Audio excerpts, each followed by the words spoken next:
प्राचीन काल में किसी नगर में एक साहूकार रहता था। उसके 7 लड़के थे। दीपावली से पहले साहूकार की स्त्री घर की लीपापोती हेतु मिट्टी लेने खदान में गई और कुदाल से मिट्टी खोदने लगी। दैवयोग से उसी जगह एक सेह की मांद थी।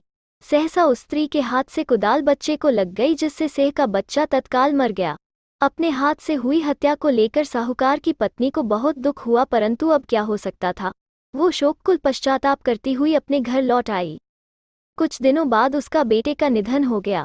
फिर अकस्मात दूसरा, तीसरा और इस प्रकार वर्ष भर में उसके सभी बेटे मर गए। महिला अत्यंत व्यथित रहने लगी। एक दिन उसने अपने आस पड़ोस की महिलाओं को विलाप करते हुए बताया कि उसने जानबूझकर कभी कोई पाप नहीं किया। हाँ, एक बार खदान में मिट्टी खोदते हुए अनजाने में उसके हाथों एक सेह के बच्चे की हत्या अवश्य हुई है और तत्पश्चात उसके 7 बेटों की मृत्यु हो गई। यह सुनकर पास पड़ोस की वृद्ध औरतों ने साहूकार की पत्नी को दिलासा देते हुए कहा कि यह बात बताकर तुमने जो पश्चाताप किया है उससे तुम्हारा आधा पाप नष्ट हो गया है।